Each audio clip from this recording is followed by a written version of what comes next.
iPhone 16 Pro और iPhone 16 Pro Max। वैसे तो ये दोनों ही फोन्स iPhone 16 Pro ही है, लेकिन ये सिर्फ Pro है एंड ये Pro Max है। एंड ऑब्वियसली ये नाम इसलिए दिया गया है because of its huge size. अब अगर iPhone 16 Pro की बात करूं तो ये 1,20,000 रुपए से स्टार्ट होता है, वहीं ये 1,45,000 रुपए से स्टार्ट होता है। तो इस वीडियो में कंपेयर करेंगे इन दोनों ही फोन्स को और देखेंगे क्या है डिफरेंस इन दोनों ही स्मार्टफोन्स के अंदर। तो अगर आप दोनों में से कोई परचेज करने का सोच रहे हो, वीडियो एंड तक देखना, काफी मजा आने वाला है। तो बिना टाइम वेस्ट किए बढ़ते हैं वीडियो की तरफ।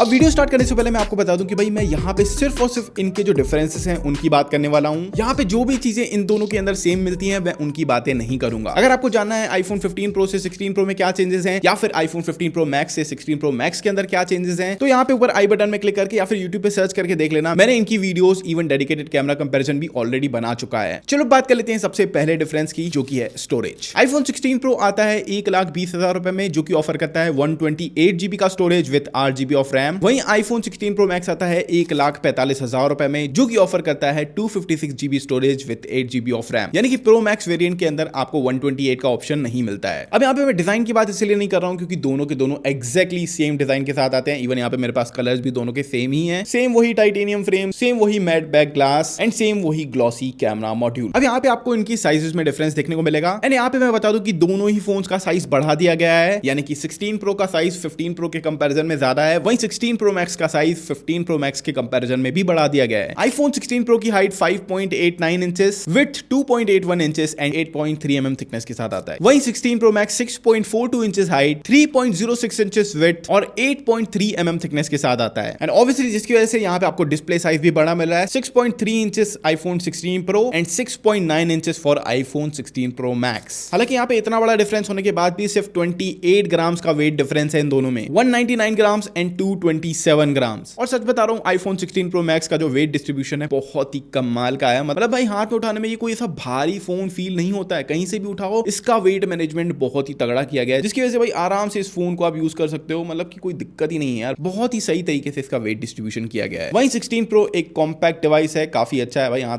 पकड़ने में काफी अच्छा सा फील देता है और एक हाथ से इस फोन को आप आराम से यूज कर सकते हो। वहीं 16 Pro Max इसको यूज नहीं कर सकते एक हाथ में। यहाँ पे इवन दोनों के डिस्प्ले में आपको एग्जैक्टली सेम बेजल्स मिलती हैं। अब यहाँ पे अगर मैं इनके पोर्ट्स एंड ऑल की बात करूं तो भाई इन दोनों ही फोन्स को जब आप ऊपर की तरफ से ऐसे सटा के रखोगे ना, तो इनकी जो बटन पोजीशनिंग है ये एकदम सेम है। देख सकते हो एक्शन बटन, वॉल्यूम रॉकर्स, ये बिल्कुल सेम जगह पे आते हैं, जिसकी वजह से अगर आप Pro Max यूज कर रहे हो ना तो आपको ये बटन एक्सेस करने के लिए काफी ऊपर तक जाना पड़ सकता है और इस तरीके से यूज करोगे तब जाके आप इसको एक्सेस कर पाओगे। वहीं 16 Pro में ये एक्सेस करना बहुत ही ईजी है, मतलब बहुत ज्यादा ऊपर करने की आपको जरूरत नहीं है, आराम से इन बटन को आप यूज कर सकते हो। वहीं अगर स्लीप वेक बटन की बात करूं तो ये बिल्कुल सेम साइज पे है, लेकिन यहाँ पे जो कैमरा कंट्रोल बटन है इसकी पोजीशनिंग थोड़ी सी नीचे मिलती है आपको Pro Max के अंदर। ऑब्वियसली भाई क्योंकि हमको इसको इस तरीके से यूज करना है तो यहाँ पे पोजीशनिंग थोड़ी सी नीचे होनी चाहिए थी। एंड सेम चीज अगर आप प्रो मॉडल में यूज करते हो ना तो यहाँ पे आपको इतनी दिक्कत नहीं होने वाली है, आप इस कैमरा कंट्रोल बटन को थोड़ा सा आराम से यूज कर सकते हो। लेकिन अगर बात करूं Pro Max की तो भाई ये बटन अभी भी काफी अंदर फील होता है एंड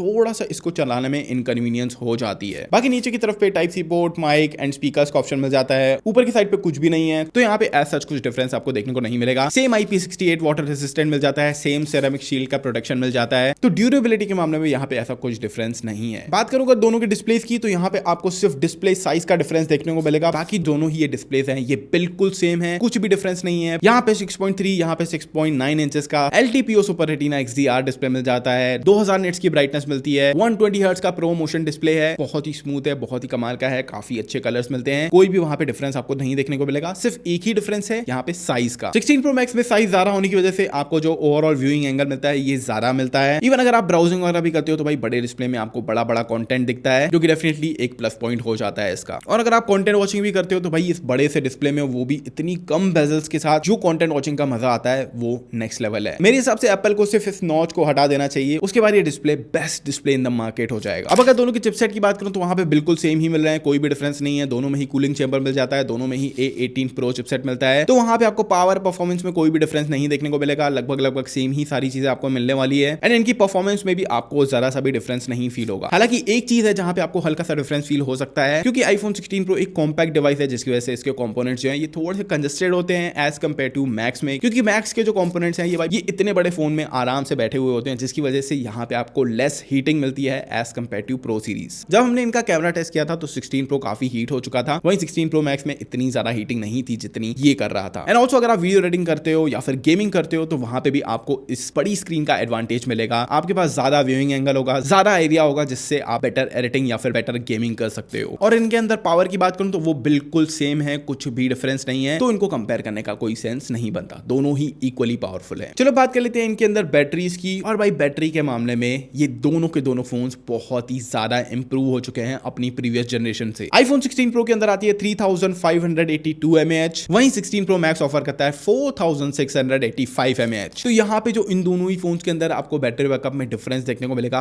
वो बहुत ही ज्यादा है। 1.5 से 2 घंटे का ज्यादा स्क्रीन ऑन टाइम प्रोवाइड करेगा iPhone 16 pro max as compared to iPhone 16 pro. और इसका मतलब ये नहीं है कि 16 प्रो कम प्रोवाइड करता है, भाई इसने मुझे 6.5 7 इवन 7.5 घंटे तक का भी स्क्रीन ऑन टाइम प्रोवाइड किया है जब भी मैंने इसको नॉर्मल यूज किया है। मतलब कि कोई मैंने गेमिंग वगैरह नहीं करी, सिर्फ कंटेंट कंज्यूम किया है, एंड ये 7.5 घंटे तक का massive screen on time provide करता है। ऑन एन एवरेज बताऊं तो ये आपको 6-6.5 घंटे तक का आराम से स्क्रीन ऑन टाइम प्रोवाइड करता है। एंड सीरियसली इसकी बैटरी ने मुझे काफी इंप्रेस किया है। वहीं अगर बात करूं 16 प्रो मैक्स के अंदर तो भाई ये 7.5 इवन 8 8.5 घंटे तक का भी स्क्रीन ऑन टाइम प्रोवाइड कर सकता है। और अगर मैं इसको नॉर्मल डे के हिसाब से कंपेयर करके दिखाऊं तो भाई 1 से 1.5 दिन तक ये फोन आराम से चल सकता है, और ये 2 दिन तो भाई मक्खन की तरह चल सकता है। इवन अगर आपका ज्यादा यूज नहीं है तो कहो 2 दिन से भी ज्यादा का स्क्रीन ऑन टाइम प्रोवाइड करे ये फोन। मेरे हिसाब से भाई डेफिनेटली ये दोनों के दोनों फोन्स बीस्ट हो जाते हैं बैटरी के मामले में। लेकिन अगर आप दोनों को ही कंपेयर कर रहे हो और अगर आपको बैटरी की अच्छी खासी नीड है, आईफोन 16 प्रो मैक्स की तरफ आप जा सकते हो, स्पेशली अगर आपको गेमिंग करनी हो, बिकॉज गेमिंग काफी ज्यादा बैटरी कंज्यूम करती है। उस केस में मैं हाईली रिकमेंड करूंगा कि आईफोन 16 प्रो मैक्स की तरफ आपको जाना चाहिए। भाई बड़ा डिस्प्ले है, व्यूइंग एंगल ज्यादा मिलेगा, कंटेंट देखते हो तो भी व्यूइंग एंगल ज्यादा मिलता है, बड़ी बैटरी मिलती है, जिससे आप लॉन्ग लास्टिंग कंटेंट वॉचिंग या फिर गेमिंग कर सकते हो इस फोन के अंदर। अब अगर बात करूं इनके अंदर कैमरास की तो भाई थैंकफुली इनके कैमरास के अंदर कोई भी डिफरेंस नहीं है। इससे पहले जो आईफोन 15 प्रो और प्रो मैक्स थे वहां पे आपको ये 3x एंड 5x वाला लेंस अलग अलग मिलता था। 15 प्रो में आपको 3x पेरिस्कोपिक लेंस मिलता था, वहां पे आपको 15 प्रो मैक्स के अंदर 5x पेरिस्कोपिक लेंस मिलता था। तो भाई अब इस भेदभाव को एप्पल ने यहां खत्म कर दिया है। यहां पे आपको एग्जैक्टली सेम कैमरास मिल रहे हैं। 5x टेलीफोटो लेंस आपको प्रो में भी मिल रहा है एंड प्रो मैक्स में भी, और 48 मेगापिक्सल का भी जो लेंस है वो भी आपको इन दोनों ही में मिल रहा है, जो कि मेरे हिसाब से कमाल की बात हो जाती है। यानी कि यहाँ पे कोई भी डिफरेंस नहीं है, चाहे प्रो हो चाहे प्रो मैक्स, ये बिल्कुल सेम आउटपुट प्रोवाइड करते हैं, कुछ भी डिफरेंस नहीं है, जो कि मेरे हिसाब से काफी कमाल की बात हो जाती है। स्पेशली ये उन लोगों के लिए बहुत ही कमाल की बात हो जाती है जिनको कॉम्पैक्ट फोन चाहिए लेकिन पावरफुल कैमरा चाहिए। इससे पहले वाली जनरेशन में अगर आपको 5x लेंस चाहिए तो भाई आपके पास ऑप्शन ही नहीं था, सिर्फ आपको आईफोन 15 प्रो मैक्स को ही परचेज करना पड़ता। लेकिन थैंकफुली इस पे भी अब आपको सेम लेंसेज मिल जाते हैं, मेरे हिसाब से कमाल की बात हो जाती है। चलो कंपेयर कर लेते हैं इनके साउंड को। ये है आईफोन 16 प्रो का साउंड।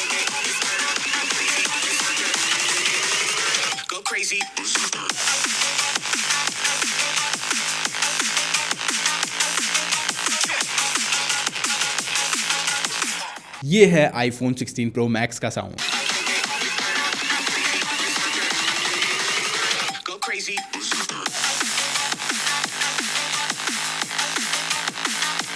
भाई यहाँ पे आईफोन 16 प्रो मैक्स वे लाउडर है एज कंपेयर टू 16 प्रो। मतलब भाई इसका जो साउंड है ना ये एकदम डिफरेंट लीग पे है, मतलब कि अलग ही बहुत ही ज्यादा लाउडनेस, एंड इवन पता नहीं क्यों मुझे बेस भी थोड़ा सा ज्यादा फील हो रहा है as compared to iPhone 16 pro. इसका साउंड भी बहुत अच्छा है, दोनों की जो ओवरऑल प्रीमियमनेस है ये सेम है, लेकिन यहाँ पे साउंड लेवल्स पे काफी डिफरेंस है। 16 pro max definitely better sound करता है। चलो बात कर लेते हैं कंक्लूजन की। देखो यार, सबसे पहले स्ट्रिक्टली अगर आपके हाथ छोटे या मीडियम साइज के हैं तो आपको आईफोन 16 प्रो की तरफ जाना चाहिए मेरे हिसाब से, बिकॉज ये काफी कॉम्पैक्ट है एंड छोटा होने के साथ साथ इसमें जो बैटरी मिल रही है वो भी कहीं से भी कम नहीं है। Overall power performance even camera में भी कोई सेक्रीफाइस नहीं किया गया है, जिसकी वजह से मैं हाईली रिकमेंड करूंगा कि आपको आईफोन 16 प्रो की तरफ जाना चाहिए। एंड ये फोन ना आपको कहीं से भी एक छोटे कॉम्पैक्ट फोन की फीलिंग नहीं देने वाला है, ये तो मैं गारंटी ले रहा हूं, क्योंकि डेफिनेटली इसका डिस्प्ले एक बड़ा डिस्प्ले फील होता है। मतलब आपको कहीं से भी ऐसा नहीं लगेगा कि आपने कॉम्पैक्ट फोन यूज कर रहे हो। 6.3 इंचेस काफी आइडियल साइज हो जाता है। लेकिन वहीं अगर आपको एकदम मैसिव चाहिए सारी चीजें, चाहे डिस्प्ले हो, साउंड हो एंड स्पेशली इसका बैटरी बैकअप। अगर आपको ये तीन चीजें एकदम मैसिव लेवल पे चाहिए तो मैं हाईली रिकमेंड करूंगा आईफोन 16 प्रो मैक्स की तरफ जाओ। यहाँ पे आपको कुछ ही दिक्कतों का सामना करना पड़ सकता है, जैसे कि भाई इसका जो साइज है ये डेफिनेटली बहुत ही बड़ा है, मतलब कि S24 अल्ट्रा के बगल में रख दूंगा, बिल्कुल सेम साइज के हैं ये। एंड इवन अगर आप इसके ऊपर ग्लास लगवाओगे, फिर इसको अगर कवर में रखते हो तो भाई इसको अगर आप पॉकेट में रखोगे तो थोड़ा सा दिक्कत कर सकता है निकालने रखने में, तो इस चीज को ध्यान रखना। बाकी ये एक मैसिव डिस्प्ले है। पर्सनली यहाँ पे मैं खुद बहुत ज्यादा कंफ्यूज हूँ कि मैं इन दोनों में से कौन सा फोन अपने लिए पर्सनली यूज करूँ। दोनों को ही मैंने पर्सनली यूज किया हुआ है। 16 प्रो मुझे बहुत ही अच्छा लगता है, लेकिन इसका जो बड़ा मैसिव डिस्प्ले है ना, कहीं ये मेरे को थोड़ा सा अपनी ओर आकर्षित करता है। तो यहाँ पे मैं खुद कंफ्यूज हूँ कि मैं दोनों में से कौन सा फोन यूज करूँ। आई होप इस वीडियो में मैंने आपका कंफ्यूजन दूर कर दिया होगा। दोनों में से आप कौन सा परचेज करने वाले हो नीचे कमेंट में जरूर से बता देना, और नेक्स्ट वीडियो कौन सा चाहिए उसके लिए भी आप कमेंट कर सकते हो। वीडियो अच्छा लगा लाइक कर देना, चैनल सब्सक्राइब कर देना, बेल आइकन दबा देना ताकि वीडियोस की नोटिफिकेशन आप तक सबसे पहले पहुंचे। मैं मिलता हूं नेक्स्ट वीडियो में, तब तक के लिए बाय बाय।